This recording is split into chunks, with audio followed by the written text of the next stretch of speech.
Já vai começar agora, então. É... Tá só?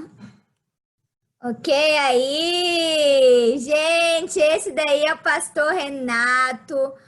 Ele que vai estar fazendo com a gente hoje a revisão do estudo bíblico que vem falando sobre a Bíblia, que é um tema muito relevante e na verdade, essencial, porque se a gente não tem a fé na Bíblia e se a gente não consegue mostrar a importância da Bíblia para os estudantes, não faz sentido os demais estudos. Então, o pastor Renato, ele está aí há quantos anos, pastor, já no ministério?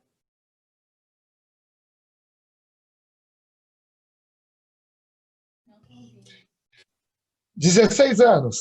Pode 16 desligar anos do de áudio. ministério, sempre com alegria contagiante por onde passe, com certeza vai ser uma ferramenta de Deus hoje para falar conosco. E além de tudo, ele também é meu sogro, gente. Aí, ó. Tamo junto. Vamos fazer uma oração? Mãe, a senhora pode orar?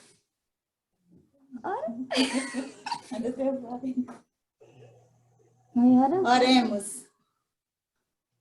Senhor Deus, Pai Todo-Poderoso, Criador do céu e da terra, te agradecemos, Senhor, por mais um estudo bíblico. Que o Senhor possa, Senhor, nos dar sabedoria, entendimento, nos capacita, Senhor, e abre nossas mentes para entender, Senhor, cada dia mais. Senhor Deus, esteja com o pastor Renato, esteja com ele, com cada um de nós.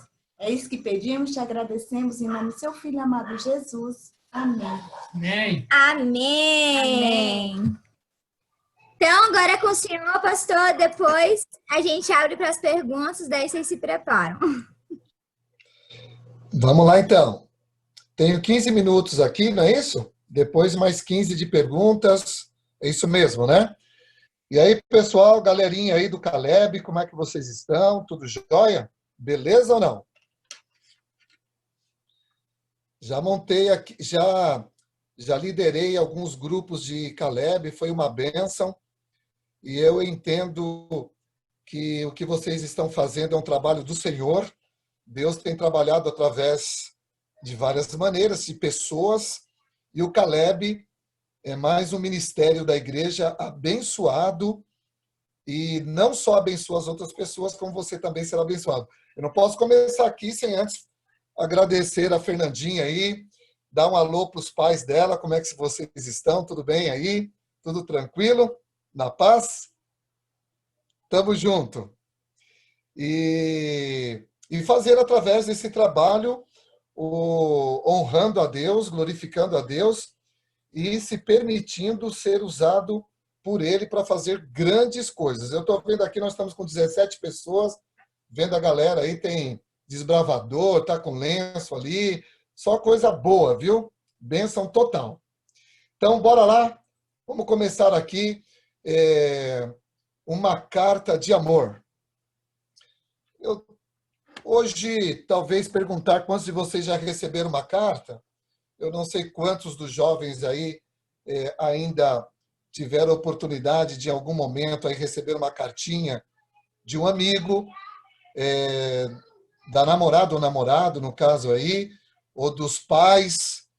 Tudo isso é muito gratificante. Eu ainda sou da época em que escrevi muitas cartas para minha esposa, recebi muitas cartas dela, e receber carta é coisa boa, porque você fica naquela expectativa de o que está escrito, o que tem ali, e a Bíblia não é diferente. De um Pai de amor, de um Deus criador maravilhoso, ele também enviou uma carta de amor para os seres humanos.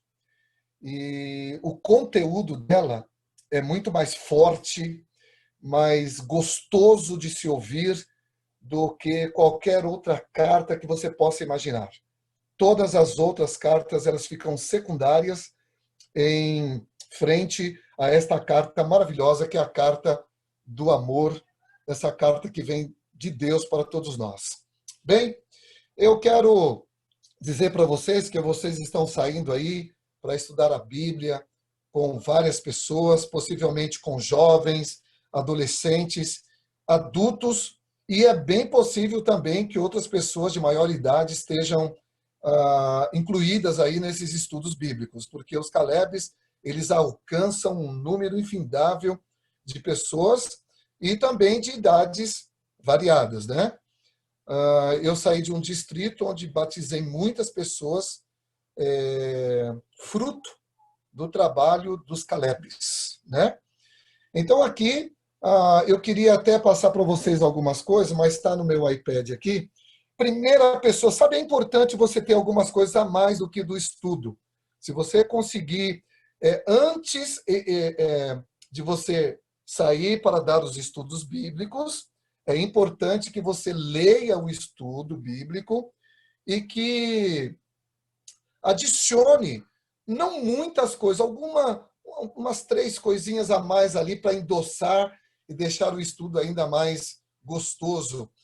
Tanto para você, porque quando nós estudamos a Bíblia com alguém, nós também estamos recebendo de Deus as bênçãos e você vai se deparar com uma situação interessante. Todas as vezes que abrir a Bíblia para alguém, lógico, oração primeiramente, vai parecer que algumas coisas é a primeira vez que você está lendo. Tão poderosa, tão forte é a mensagem do Senhor. Por isso, você tem que fazer uso dela sempre, porque esta carta de amor de Deus dada aos homens é a maneira de nós podermos ter essa revelação mais ampliada. Então, a Bíblia, aqui a lição de vocês começa aqui, no começo da história do mundo, como Deus se comunicava com Adão. Como você se comunica com as pessoas? Não é que é gostoso conversar tete a tete, ou é melhor conversar pelo celular? Qual dos dois é melhor? Eu acredito que tete a tete, olhando olho no olho. E era assim que Deus fazia. A Bíblia, a pergunta aqui da lição, pergunta número 1, diz assim: no começo da história do mundo, como Deus se comunicava com Adão?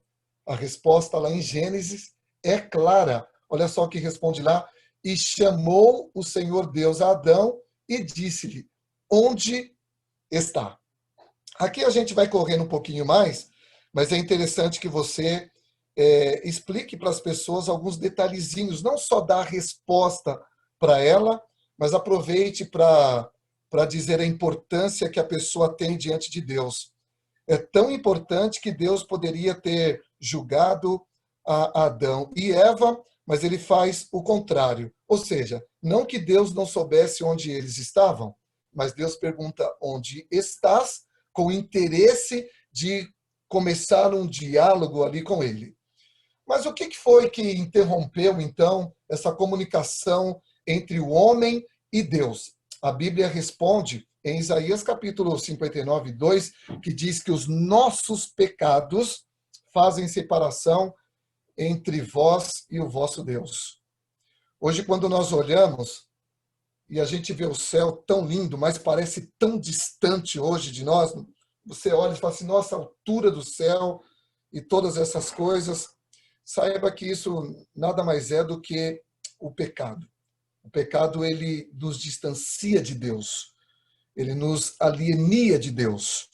E a gente precisa deixar bem claro para os nossos alunos, para as pessoas quais nós estamos estudando a Bíblia, que o pecado, embora ele tenha cores, luzes diferentes, entretanto, ele nos separa de Deus. Muito bem, vamos aqui para a terceira pergunta. Que outro meio Deus passou a usar, então? Veja como Deus é maravilhoso. E outra coisa que eu acho interessante no estudo bíblico, Fernandinha, e para os outros colegas e para os jovens que estão me ouvindo aqui, é que você, quando vai estudar a Bíblia, você não, com alguém, você tem que mostrar convicção. Você não pode estudar a Bíblia tipo, eu acho. Você tem que dar certeza dela. Você tem que mostrar a alegria que tem no seu coração das coisas que você está ensinando para outra pessoa.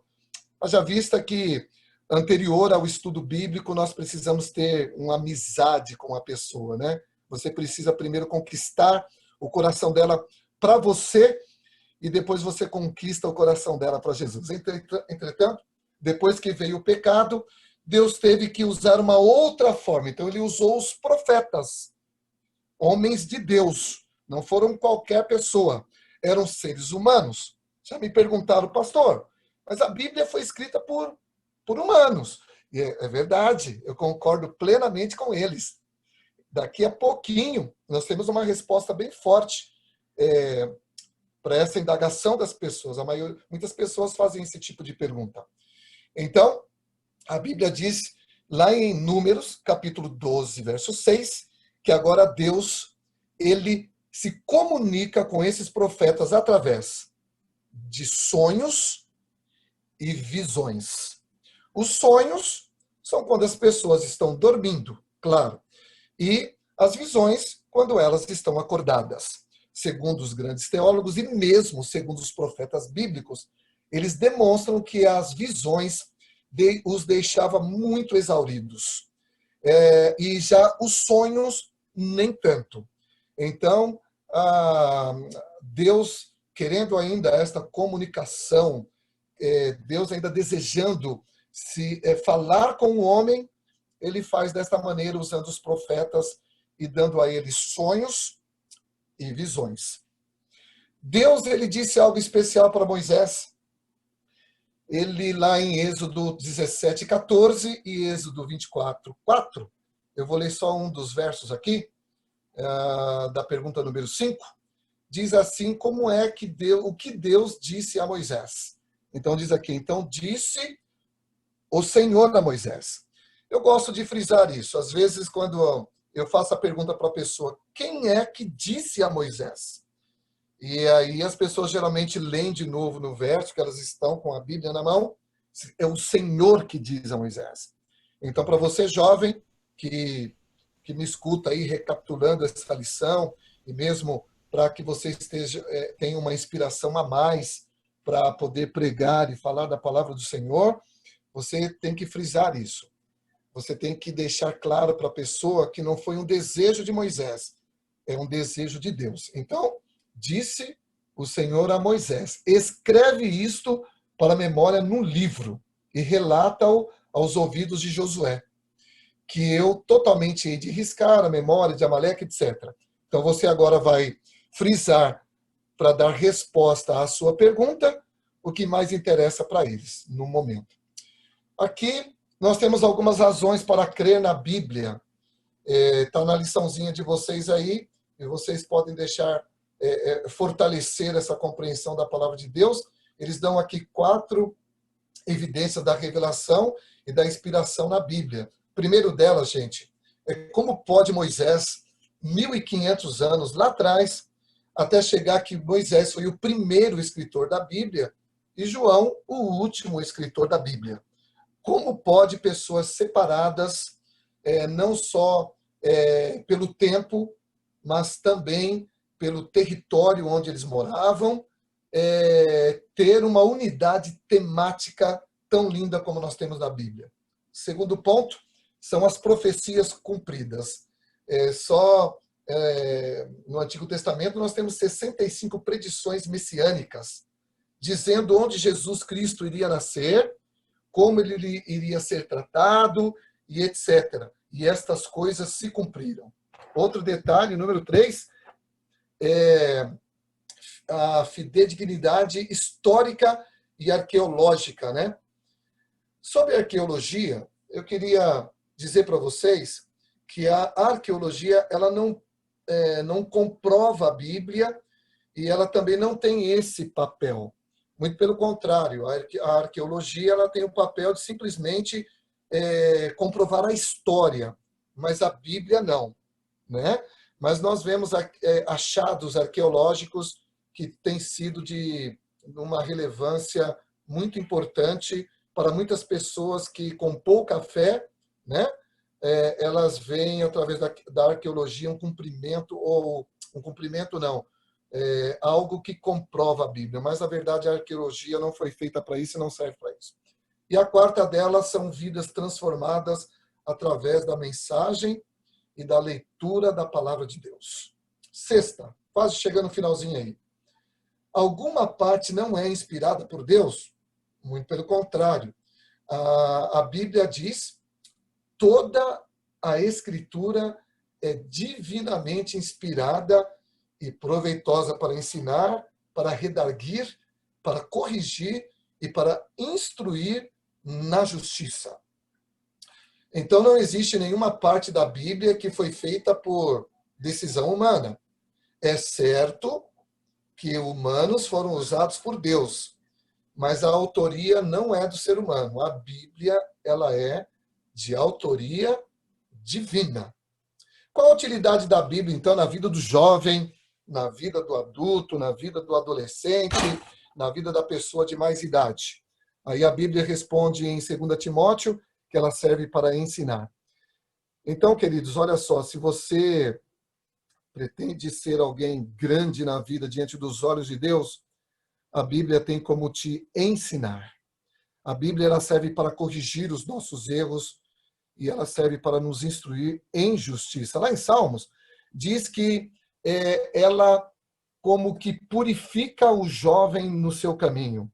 Então, se o jovem quer ter um caminho feliz, um caminho puro, é através da palavra de Deus, observando tudo conforme está escrito na palavra. E a última aqui, Fernanda, e jovens, que benefício o jovem pode receber pelo estudo da Bíblia? E lá em Romanos 15, verso 4, responde: pois tudo que foi escrito no passado foi escrito para ensinar, de forma que, por meio da perseverança e do bom ânimo, procedentes das Escrituras, mantenhamos a nossa esperança. Que Deus nos abençoe, que Ele nos fortifique em Sua palavra e que nós possamos ter força nele, porque é através das Escrituras que nós podemos ter um encontro especial com Deus. Mas, assim como vocês devem fazer o apelo, antes mesmo dele, nós temos homens ilustres, pessoas conhecidíssimas, que deram uma contribuição tremenda para a leitura da Bíblia. Isaac Newton, ele diz que temos as Sagradas Escrituras como a filosofia mais sublime. Também nós temos a fala do famoso neurocirurgião pediátrico Ben Carson: desde que peguei a Bíblia e orei para que meu temperamento fosse transformado, resolvi que leria diariamente a Bíblia. Tenho mantido esta prática como um hábito diário e aprecio especialmente o livro de Provérbios. E aí nós temos outros dois aqui, que eu vou passar. E, finalmente, depois de conhecer melhor a Deus, o que essa pessoa pode esperar de Deus e o que Deus espera dessa pessoa. Que ela leia mais a Bíblia cada dia, que ela pesquise as verdades apresentadas na palavra do Senhor, que ela aceite as orientações e que ela passe a praticar o que aprendeu.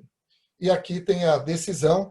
Isso é muito importante no estudo bíblico. Nunca, jamais, as pessoas devem, o instrutor, ele deve terminar o estudo da Bíblia sem fazer apelo. Jovem, todos os estudos, você tem que fazer um apelo para o aluno. Você tem que fazer perguntas para ele. E essas perguntas tranquilas, elas geralmente estão no finalzinho do estudo bíblico.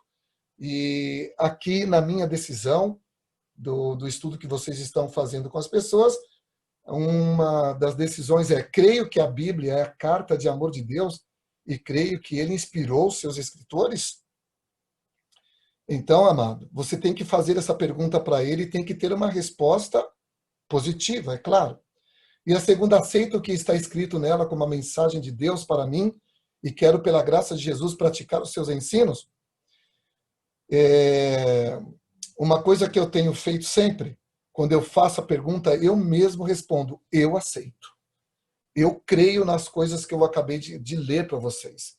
Eu creio em tudo que eu acabei de ler da Bíblia. Então, eu aceito que o que está escrito na Bíblia é a mensagem de Deus para mim.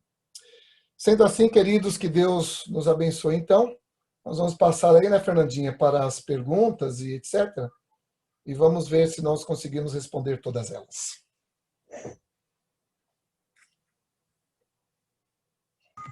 Muito obrigada, pastor Rê. Eu acho que o pastor Renato ele pôde compartilhar com ele principalmente essas estratégias que ele já utiliza com a experiência que ele tem, a bagagem da área estudo bíblico.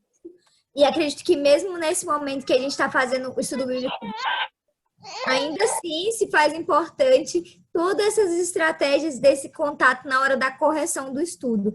Então, eu espero que vocês tenham anotado. Agora, eu vou parar de gravar e vocês podem abrir as câmeras para que a gente consiga fazer as perguntas e ele consiga ver vocês, ó.